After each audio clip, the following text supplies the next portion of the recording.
नमस्ते बच्चों। आज मैं आप लोगों को क्लास 6 बाल राम कथा के तहत लंका विजय इसका मैं फुल एक्सप्लेनेशन करने जा रही हूँ। और इससे पहले मैं क्लास 6 वसंत और क्लास 6 बाल राम कथा का सारा वीडियो बना चुकी हूँ। उसको देखने के लिए आप ऊपर दिए गए आई बटन पर क्लिक करके देख सकते हैं, या नीचे दिए गए डिस्क्रिप्शन बॉक्स में देख सकते हैं, या प्लेलिस्ट में जाकर देख सकते हैं। और बच्चों, आप मुझे इंस्टाग्राम, फेसबुक और ट्विटर पर भी फॉलो कर सकते हैं। तो पाठ शुरू करते हैं। लंका विजय। लंका कूच की तैयारियां रात भर चलती रही। कूच मतलब आगे बढ़ना, जाना। तो लंका जाने की तैयारियां रात भर चलती रही। किस तरह से रास्ते में जाना है, क्या क्या काम करना है, यह सारी बातों की जानकारी आपस में सब लोग चर्चा कर रहे थे। सभी तत्पर, सभी उद्यत थे और सभी लोग तैयार थे। सभी लोग उद्यत थे मतलब सब लोग जो जाने में लगे हुए थे। सुबह कूच से पहले सुग्रीव ने वानरों को संबोधित किया। मतलब सुबह को जाने से पहले क्या हुआ, सुग्रीव ने वानरों को संबोधित किया। युद्ध के बारे में कहा, युद्ध भयानक होगा। इसमें केवल वही सैनिक जाएंगे जो शारीरिक और मानसिक रूप से स्वस्थ हों, और जो दुर्बल हैं, कमजोर हैं, यहीं रुक जाएं। क्योंकि बच्चों, जब वहां पर युद्ध किया जाएगा तो क्या होगा, युद्ध में तो ताकत की जरूरत होती है। तो जो कमजोर हैं वह तो युद्ध नहीं कर पाएंगे। इसलिए उनको कहा गया कि सुग्रीव उनको कहे कि यहीं पर रुक जाओ जो कमजोर है। वानर सेना को युद्ध के नियम बताए गए, रक्षा और आक्रमण के तरीके भी बताए गए। सेना किष्किंधा से दहाड़ती, गरजती, किलकारियां भरती रवाना हुई। राम, लक्ष्मण और सुग्रीव की जय जयकार से आकाश गूंज उठा। चारों तरफ जयकार होने लगा। लाखों वानर थे। चारों ओर कोलाहल मतलब शोर हो रहा था। वे पेड़ों पहाड़ों को रौंदते चले जा रहे थे। इसका नेतृत्व कौन कर रहे थे? नल कर रहे थे, सुग्रीव के सेनापति। नल कौन थे? सुग्रीव के सेनापति। जामवंत और हनुमान सबसे पीछे थे। यह सेना की रणनीति का हिस्सा था। मतलब युद्ध करने का जो ढंग होता है, इसका एक हिस्सा था। दिन रात चलकर सेना ने महेंद्र पर्वत पर डेरा डाला। वही पर्वत जहां से हनुमान ने छलांग लगाई थी। समुद्र निकट ही था। पर्वत पर सेना का ध्वज जो होता है, झंडा लगाया गया। तंबू जो समियाना होता है, जो घर जैसा कपड़े का बना होता है, तो उसको लगाया गया ताकि लोग उसमें ठहर सके। पताकाएं हवा में लहरा रही थी। उधर लंका में खलबली मची हुई थी।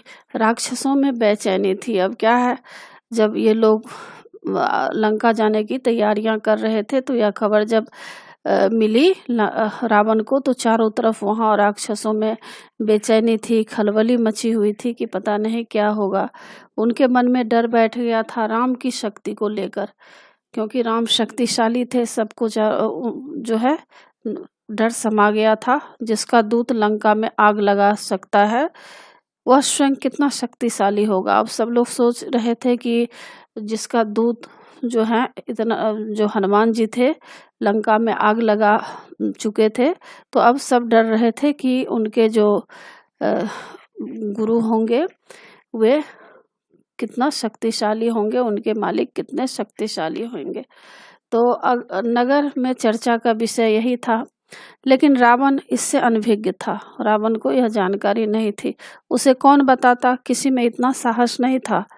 ये चर्चाएं विभीषण ने सुनी। नगर की हताशा उनसे देखी नहीं गई। ऐसी हताश सेना युद्ध नहीं कर सकती, उसकी पराजय निश्चित है।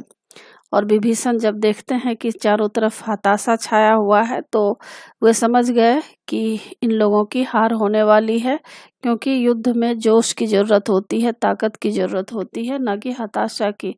वे रावण के पास गए, उसे सही स्थिति बताने, समझाने, राम से युद्ध न किया जाए।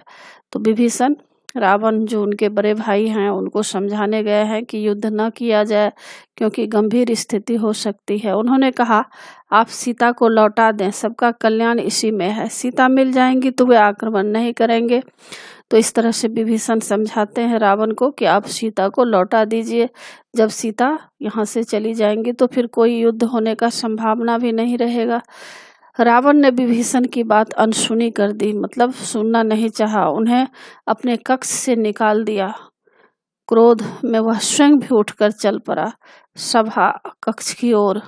उसे राम के समुद्र तट पर पहुंचने का समाचार मिल चुका था। सैनिकों ने राम की सेना की पताकाएं दूर से देख ली, और सैनिक जो हैं राम की पताकाएं जो थी, झंडियां जो थी, उसको दूर से देख ली थी। विभीषण रावण के पीछे चलते रहे, बोलते रहे, सीता आपके गले में बंधा सांप है। लेकिन विभीषण फिर भी रुक नहीं रहे थे, रावण को समझा भी रहे थे और बोल रहे थे कि सीता जो है आपके गले में बंधा हुआ सांप है, वह आपको डस लेगा। इसे छोटी बात मत समझिए लंकाधीराज, लंका के राजा, ये संकेत महाविनाश के हैं।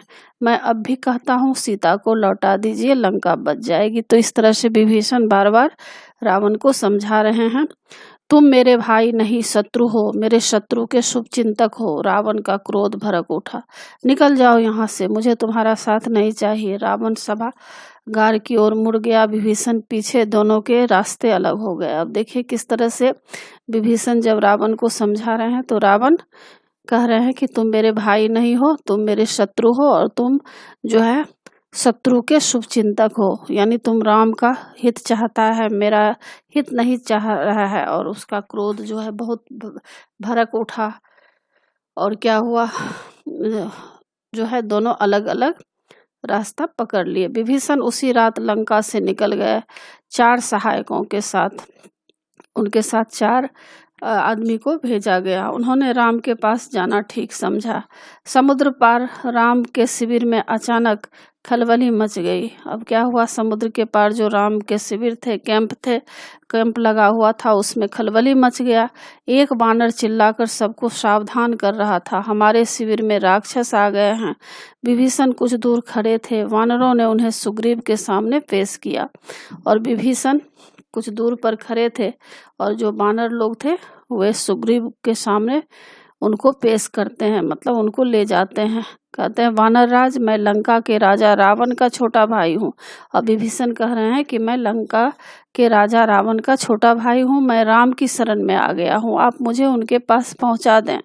विभीषण के चेहरे पर डर नहीं था, विश्वास था। शब्दों में षड्यंत्र नहीं था, कातरता थी। मतलब वे जो बोल रहे थे उनके शब्द से ही लग रहा था कि उनके अंदर बेचैनी थी और उनके अंदर विश्वास था, याचना थी। मतलब वे भीख मांग रहे थे, याचना कर रहे थे, विनती कर रहे थे। सुग्रीव को उनकी बात पर फिर भी भरोसा नहीं था। उनको लग रहा था कि हो सकता है कि यह रावण का चाल होगा। मेरा नाम विभीषण है, रावण ने मुझे लंका से निकाल दिया है, मैंने उससे सीता को लौटाने की बात कही थी। क्रोध और अहंकार में चूर रावण ने मुझे सभा में अपमानित किया। तो अब विभीषण बता रहे हैं कि किस तरह से रावण को वे समझाने का प्रयास किए थे, सीता को लौटाने का प्रयास किए थे, लेकिन रावण का क्रोध और अहंकार, इतना उसके अंदर क्रोध आ गया कि वे अहंकार में चूर हो गए और सभा में इनको अपमानित किए। मैं प्राण बचाकर आया हूँ, एक बार राम से मिलवा दें, मैं उनसे कुछ कहना चाहता हूँ। सुग्रीव राम के पास गए। मन में शंका अब भी थी, अब इन लोगों के भी मन में शंका थी। अंगद भी उसे संदेह की दृष्टि से देख रहे थे। मतलब सबके अंदर शक था कि हो सकता है कि रावण कोई नया जो है चाल चल रहा होगा। राम ने बात सुनी और कहा, हमें विभीषण को स्वीकार करना चाहिए, मैं शरण में आए व्यक्ति को कभी निराश नहीं करता। और यहाँ पर जो है राम कह रहे हैं, सबको समझा रहे हैं कि मेरे शरण में जो विभीषण आया है तो मैं कभी भी अस्वीकार नहीं करता, मैं स्वीकार करता हूँ, यह मेरी नीति है। विभीषण को आदर से अंदर लाइए। और विभीषण राम के पास पहुँचे। राम ने उनका सत्कार किया, मतलब उनका स्वागत किया, लंका का समाचार भी पूछा। जल्दी ही विभीषण राम के विश्वास पात्र बन गए। उन्होंने लंका की बहुत सारी जानकारी राम को दी। लंका में क्या क्या जो बातें हैं, सारी बातों की जानकारी विभीषण राम को देते हैं। रावण और उसके योद्धाओं की शक्ति के बारे में भी बताया। कहा रावण पर विजय प्राप्त करने के लिए बल और बुद्धि दोनों की आवश्यकता है। विभीषण तुम चिंता मत करो, राक्षस मारे जाएंगे, लंका की राजगद्दी तुम्हारी होगी, भविष्य तुम्हारा है, राम ने कहा।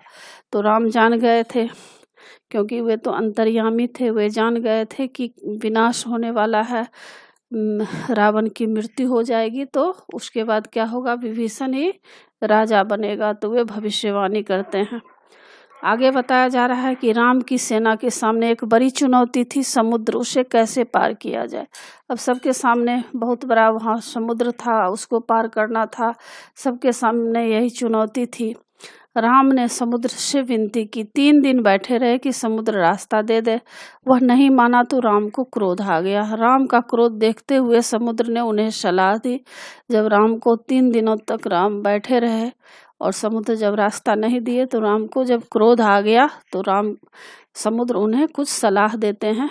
तो वे समुद्र कह रहे हैं कि आपकी सेना में नल नाम का एक वानर है, वह पुल बना सकता है,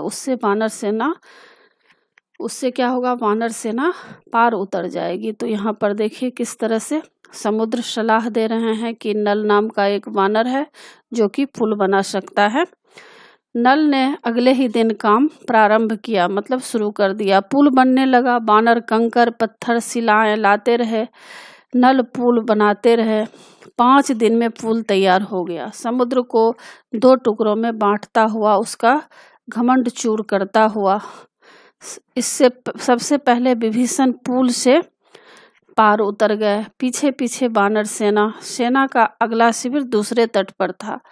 अब क्या हुआ, असंभव, रावण क्रोध से चीख उठा। जब रावण को इस बात की जानकारी मिलती है तो रावण क्रोध से चिल्ला उठता है, समुद्र पर पुल कैसे बन सकता है। इस समाचार से रावण को विस्मय हुआ, मतलब इतना बड़ा समुद्र था, जो अथाह समुद्र था, उस पर पुल बन गया, यह विश्वास ही नहीं कर रहा था रावण को हैरानी हो रही थी, भय भी हो रहा था, डर भी हो रहा था, लेकिन उसने जो मन में ठान लिया था उससे डिगा नहीं। उसने आदेश दिया, सेना तैयार की जाए, युद्ध का समय आ पहुंचा है। अब क्या हुआ, दोनों सेनाएं समुद्र के एक ही ओर थी, उनका आमना सामना अब होना शेष था, मतलब बाकी था। आक्रमण की तैयारी थी। रणनीति क्या हुआ था, रणनीति बन चुकी थी, मतलब किस तरह से युद्ध किया जाए, तो यह सब हो चुका था। पहले आक्रमण की योजनाओं को अंतिम रूप दिया जा रहा था। राम ने अपनी सेना को 4 भागों में विभक्त किया, मतलब बांट दिया। लंका के 4 द्वार थे, चौतरफा आक्रमण होना था। अब चारों तरफ से आक्रमण होना था। हर टुकड़ी को एक द्वार सौंपा गया। राम ने पर्वत शिखर पर चढ़कर स्वयं लंका का निरीक्षण किया। अब राम क्या किए, पर्वत के जो ऊंचे शिखर थे उस पर चढ़कर स्वयं लंका को वहां से देखते हैं। लंका के वैभव से वे भी चकित थे। उन्होंने लक्ष्मण को बताया। सूर्योदय होते ही राम ने आदेश दिया, लंका को चारों ओर से घेर लिया जाए। वानर सेना जयकार करती चल पड़ी। इस बीच राम ने अंगद को बुलाया, कहा तुम लंका जाओ, मेरे दूत बनकर सुलह का अंतिम प्रयास करो। अब क्या करते हैं, युद्ध से पहले राम अंगद को बुलाते हैं और कहते हैं कि तुम लंका जाओ और तुम दूत बनकर जाओ और सुलह का अंतिम प्रयास करो, मतलब संधि करो, जोड़ने का प्रयास करो कि युद्ध ना हो। तो अंतिम एक बार प्रयास करके देख लो, हो सकता है रावण मान जाए, ताकि युद्ध टल जाए। रावण से कहो कि सीता को लौटा दे, अन्यथा उसका अंत होगा। अंगद ने ऐसा ही किया, पर रावण नहीं माना। राम का संदेश सुनकर रावण क्रोधित हुआ। कुछ राक्षसों ने उन पर आक्रमण किया। अंगद वहां से बचकर राम के पास पहुंचे। कहा, रावण को कोई पश्चाताप नहीं है, वह हमारे साथ सुलह के लिए तैयार नहीं है, मतलब समझौता करने के लिए तैयार नहीं है, युद्ध चाहता है। अब युद्ध ही एकमात्र विकल्प है। वानर युद्ध के लिए तैयार थे, राम के आदेश की प्रतीक्षा में थे। आदेश मिलते ही उन्होंने लंका पर चढ़ाई कर दी।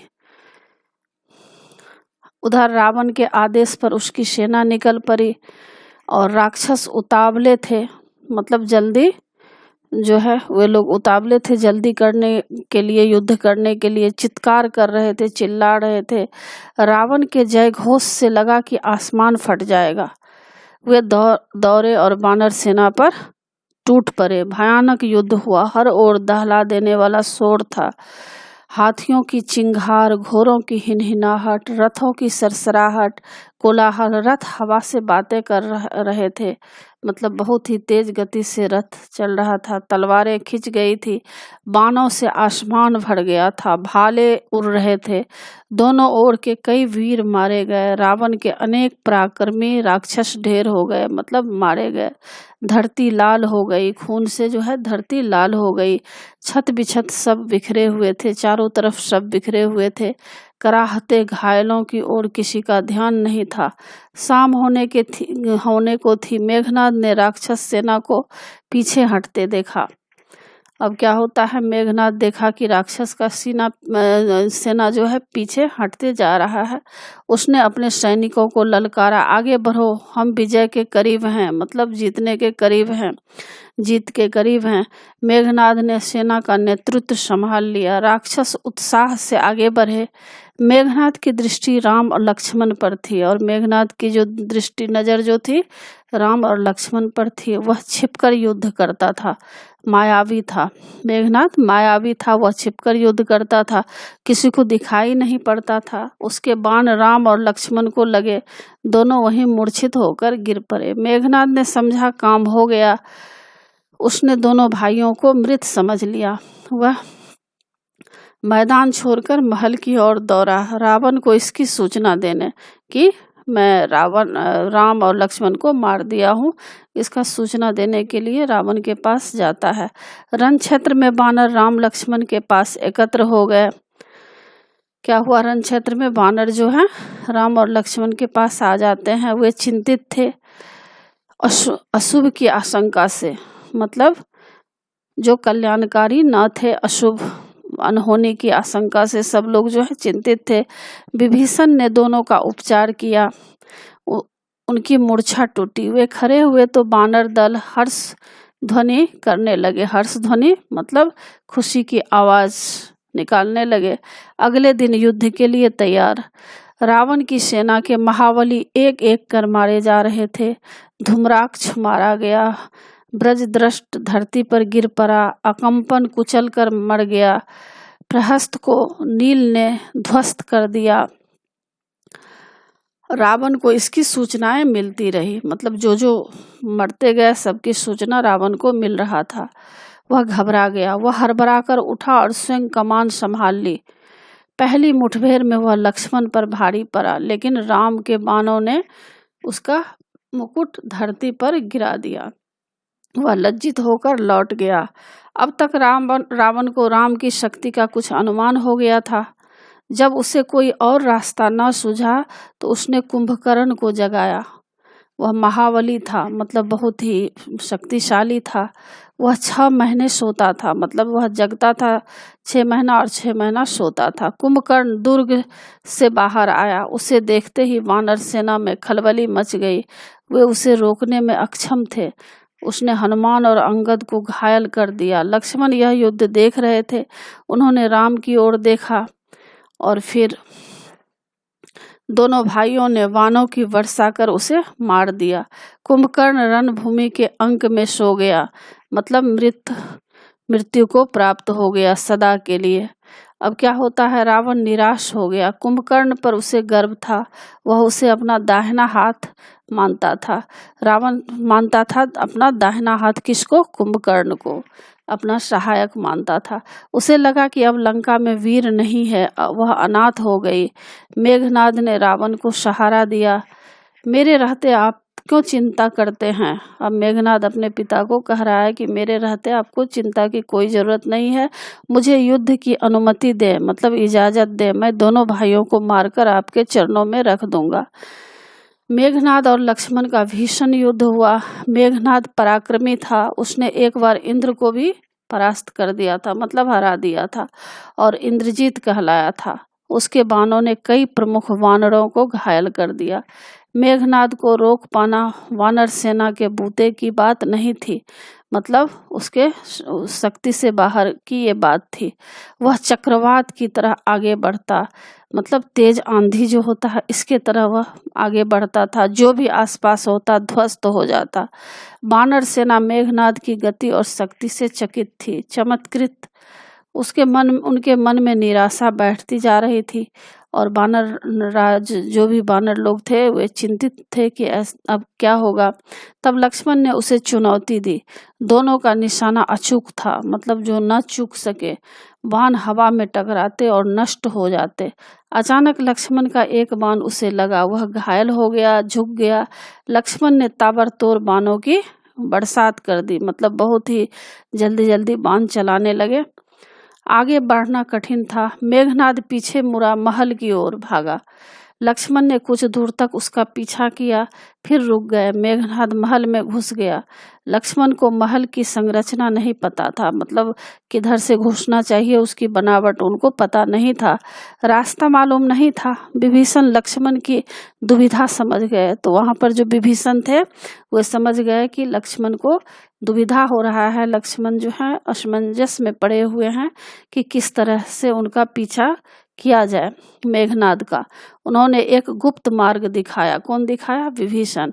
शेष काम आसान था। मेघनाद महल में ही मारा गया। अपने ज्येष्ठ पुत्र मतलब बड़ा बेटा की मृत्यु से रावण एकदम टूट गया, विलाप करने लगा, मूर्छित हो गया। होश आया तो उसकी दशा पागलों जैसी हो गई थी। अब वो पागल जैसे हो गया था। क्रोध में बिलबिलाता हुआ, लंका अनाथ हो गई। अब वह बोल रहा था कि अब जो है लंका अनाथ हो गई है, अब कोई नहीं है, सारे शूरवीर मारे चले गए हैं, अब उसका कोई सहारा नहीं, अब मैं स्वयं रण क्षेत्र में जाऊंगा। लक्ष्मण के साथ वानर सेना भी महल में प्रवेश कर गई। उनके हाथों में जलती हुई मशालें थी। वानरों ने लंका में जहां तहां आग लगा दी, अन्न भंडार फूंक दिए, शस्त्रागार जला दिया गया। शस्त्रागार बोलते हैं शस्त्र जो होते हैं उसको रखने का स्थान को शस्त्रागार कहते हैं, तो उसको भी जला दिया गया। मार काट मच गई, जो भी सामने पड़ा मारा गया। कंपन, प्रजंग, युपाक्ष, कुंभ मारे गए। हनुमान ने निकुंभ, देवांतक और त्रिशिरा को मौत की नींद सुला दिया। अंगद ने नारांतक का काम तमाम कर दिया, मतलब काम तमाम कर देना एक मुहावरा है जो इसका मतलब होता है जान से मार डालना। तो अंगद क्या करते हैं नरांतक का काम तमाम कर दिया, मतलब उसको भी जान से मार दिया। लक्ष्मण ने अतिकाय का सिर काट डाला। राक्षस सेना भाग खड़ी हुई। रावण के पास अब कोई विकल्प नहीं था। युद्धनाद हुआ। अकेला बचा रावण युद्ध के लिए निकला, फुफकारते हुए, फन कुचले सांप की तरह। वह जिधर मुड़ता भगदड़ मच जाती। वानरों को भागते देख लक्ष्मण आगे आए, धनुष बांध लिए। रावण के सामने अभेद दीवार की तरह खड़े हो गए, मतलब जिसको तोड़ा न जा सके ऐसे दीवार की तरह वे खड़े हो जाते हैं। थोड़ी ही देर में विभीषण वहां पहुंच गए। उसके बाद राम उनके सामने। रावण की एक न चली। विभीषण को राम की सेना में देख रावण उबल पड़ा, मतलब अपना भाई, छोटा भाई विभीषण को जब राम की सेना में देखता है तो वह उबल पड़ता है, क्रोध में आ जाता है। उसके लिए यह देशद्रोह था, मतलब देश के हित के विरुद्ध यह था कि उनका भाई राम के शरण में चला गया है अपने भाई को छोड़ करके। छोटे भाई का विश्वासघात, उनको लगा कि मेरा छोटा भाई मेरे साथ विश्वासघात किया है, धोखा दिया है। उसने विभीषण पर निशाना लगाया। लक्ष्मण ने वह बाण बीच में ही काट दिया। उसने दूसरा घातक बाण चलाया। इस बार लक्ष्मण बीच में आ गए। उन्होंने विभीषण को अपने पीछे छिपा लिया। बाण लगते ही लक्ष्मण अचेत हो गए, गिर पड़े। राम ने यह देखा, उनकी आंखें क्रोध से लाल हो गई, आग बरसने लगी। उन्होंने लक्ष्मण को सुग्रीव की निगरानी में छोड़ा, मतलब देखरेख करने के लिए लक्ष्मण जी को सुग्रीव के पास छोड़ दिए और रावण को चुनौती दी। कहा, रावण, काल तुझे मेरे सामने ले आया है, मतलब तुम्हारी मौत होने वाली है। आज अन्याय पर न्याय की विजय होगी। तुमने जो दुराचार किया है, अत्याचार किया है, आज जो है न्याय मिलेगा, तेरा अंत निश्चित है। उधर हनुमान लक्ष्मण को उठाकर रण क्षेत्र से दूर ले गए, क्योंकि वहां पर उन्हें उपचार करना था। वैद्य सुसैन को बुलाया गया। हनुमान संजीवनी बूटी लाए, चिकित्सा शुरू हो गई। धीरे धीरे रक्त का जो रिसाव हो रहा था लक्ष्मण जी के को मतलब बहाव हो रहा था वह बंद हो गया और घाव भर गया। संजीवनी का प्रभाव चमत्कारी था। सुग्रीव ने लक्ष्मण के स्वस्थ होने की सूचना राम तक पहुंचाई। वह सिंह की भांति रावण पर टूट पड़े। रावण युद्ध भयानक था, बहुत ही भयानक युद्ध था। शस्त्रों की गति से कंपा देने वाली ध्वनियां निकल रही थी। हवा थम गई थी। सूरज बादलों के पीछे छिप गया था। शस्त्रों की चमक बिजली की तरह कौंध रही थी, मतलब चमक रही थी। गरगराहट थी थर्रा देने वाली। दोनों योद्धा अपनी पूरी शक्ति से लड़ रहे थे। कोई एक रत्ती भी पीछे खिसकने को तैयार नहीं थे। कुछ ही देर में लगा कि युद्ध समाप्त होने को है। दोनों पक्ष के योद्धा हाथ बांधकर खड़े हो गए। छोटे छोटे युद्ध थम गए। सबकी नजरें राम और रावण पर थी। सबकी आंखें फटी रह गई, पलकें झुकना भूल गई। उन्होंने ऐसा युद्ध पहले कभी नहीं देखा था। लेकिन महासंग्राम मतलब महायुद्ध समाप्त नहीं हुआ था। रावण का एक बाण राम को लगा। उनके रथ की ध्वजा कटकर गिर पड़ी। राम ने प्रहार किया। बाण रावण के मस्तक में लगा। रक्त की धारा बह निकली। बीच में युद्ध कुछ पल के लिए रुका। रावण अपने महल चला गया घोड़े और रथ बदलने। राम को इसकी आवश्यकता नहीं पड़ी। युद्ध फिर शुरू हुआ। अब उनके रथ एक दूसरे के सामने थे। योद्धा आंखों में आंखें डालकर देख सकते थे। घोड़ों के मुंह मिल गए थे, मतलब सब आमने सामने थे दोनों, राम और रावण। राम के बाणों ने रावण के रथ का मुंह मोड़ दिया। यह पराजय का संकेत था। रावण हिम्मत हारने लगा। जब तक वह रथ घुमाता, राम का एक बाण उसके पार निकल गया। रथ मुड़ा, लेकिन रावण के हाथ से धनुष छूट गया। वह पृथ्वी पर गिर पड़ा, मारा गया। बची हुई राक्षस सेना हड़बड़ा गई, जान बचाकर भागी। उनका दिशा ज्ञान शून्य हो गया, मतलब किस तरफ जाना चाहिए कोई समझ नहीं पा रहा था। जिधर जिसको जो रास्ता मिला उधर वे लोग भाग खड़ा हुआ। जिसे जिधर अवसर मिला भागा। कुछ राक्षस वानर सेना की ओर दौड़ पड़े, कुछ भागते हुए समुद्र में जा गिरे। लंका विजय अभियान पूरा हुआ। अब जो लंका विजय अभियान था, आक्रमण करना था, लंका पर चढ़ाई करना था, यह अब पूरा हो गया। राम की जय जयकार होने लगी। कुछ समय पूर्व का रण क्षेत्र एकदम बदल गया। शस्त्रों की टंकार की जगह किलकारियों ने ले ली। वानर सेना उछल कूद करने लगी। समुद्र से ठंडी हवा आ रही थी। शस्त्रों से उत्पन्न गर्मी वह अपने साथ बहा ले गई। कोलाहल तुमुल नाद में परिवर्तित हो गया। तुमुल नाद मतलब सेना का शोर जो है उसमें परिवर्तित हो गया। और प्रसन्नता सर्वव्याप्त थी, मतलब हर जगह प्रसन्नता फैली हुई थी। रण क्षेत्र में केवल एक व्यक्ति दुखी था, शोक से व्याकुल था। विलाप करता हुआ अपने भाई के मृत शरीर के पास खड़ा था। राम ने विभीषण को समझाया। विभीषण जो है, रावण तो उनका बड़ा भाई था, मारा गया, तो विभीषण विलाप कर रहा था। विभीषण विलाप कर रहे थे, रो रहे थे। तो राम उनको समझाते हैं, कहते हैं मित्र शोक मत करो। रावण महान योद्धा था। उनकी अंत्येष्टि मतलब अंतिम संस्कार महानता के अनुरूप होनी चाहिए। मृत्यु सत्य है। वे अब समझाते हैं कि मृत्यु सत्य है, उसे स्वीकार करो। मतलब मृत्यु तो सबका निश्चित है, किसी का आज किसी का कल, लेकिन मृत्यु तो होना ही है, इस बात को तुम स्वीकार करो। राम ने एक एक बानर का आभार माना, क्योंकि एक एक बानर मिलकर उनका साथ दिए थे, तो वे सबके प्रति आभार प्रकट करते हैं। सुग्रीव को गले लगा लिया। लक्ष्मण से विभीषण के राज्याभिषेक की तैयारी करने को कहा, और लक्ष्मण से उन्होंने कहा कि विभीषण को राज तिलक देना चाहिए और लंका का राजा बनाना चाहिए।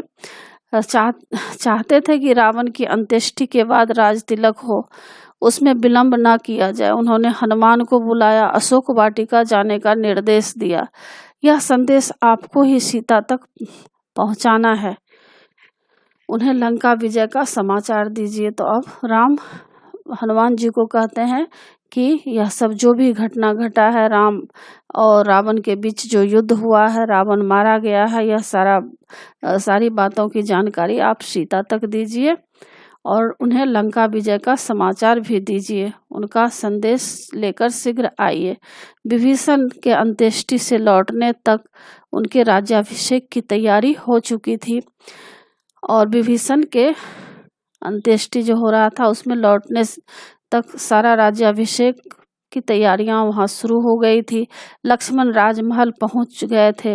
वानर स्वर्ण कलश में समुद्र का पानी ले आए थे और वानर जो है सोने का घड़ा में समुद्र का पानी ले आए थे। लक्ष्मण विभीषण के पास गए, उन्हें साथ लेकर राज सिंहासन तक आए। सोने का चमचमाता हुआ सिंहासन, रत्नों मणियों जटित मतलब जरा हुआ, रत्न और सोने हीरे मोती जवाहरत से सजा हुआ वह सिंहासन था। समुद्र जल से उन्होंने सभासदों के सामने विभीषण का अभिषेक किया।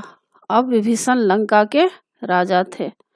इस बीच हनुमान अशोक वाटिका से लौट आए। राम के पास उन्होंने कहा, माता सीता लंका विजय का समाचार सुनकर प्रसन्न हुई, वे आपसे मिलने के लिए अधीर हैं। तब तक विभीषण वहीं आ गए थे। राम उनकी ओर मुड़े, कहा, लंकापति सीता अब भी आपकी अशोक वाटिका में है, उन्हें यहाँ लाने की व्यवस्था की जाए। वानर सेना चुहल कर रही थी, मतलब वे लोग हंस खेल रहे थे, अटखेलियां में लगी थी।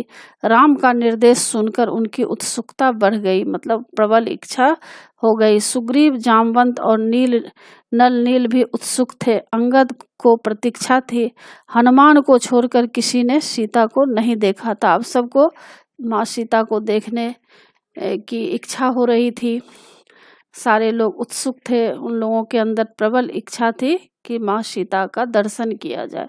सीता आई तो सबको अपनी कल्पनाओं से अधिक लगी, मतलब जितना लोग कल्पना नहीं कर पा रहे थे उससे अधिक उन लोगों के मन को जो है मन में संतुष्टि हुई, शांति मिली। सुंदर सौम्य शांत, उस सुंदरता में 1 वर्ष बाद पति से मिलन की प्रसन्नता शामिल थी।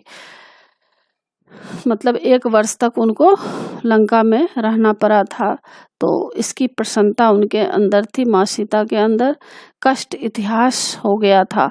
अब जो उनके अंदर कष्ट था वह इतिहास का रूप ले लिया था। तो बच्चों, इसी के साथ पाठ की समाप्ति होती है। आशा है आप लोगों को सारा पाठ समझ में आ गया होगा और एग्जाम के लिए तैयार कर लीजिएगा। और बच्चों, आप मेरे चैनल देव जनागरी को जरूर सब्सक्राइब कीजिएगा और सब्सक्राइब के बगल में बेल आइकन बटन है, उसे क्लिक कीजिएगा, लाइक कीजिएगा और शेयर कीजिएगा। कमेंट्स जरूर कीजिएगा कि आपको यह पाठ कैसा लगा। नए पाठ के साथ फिर मैं मिलूंगी बच्चों। धन्यवाद।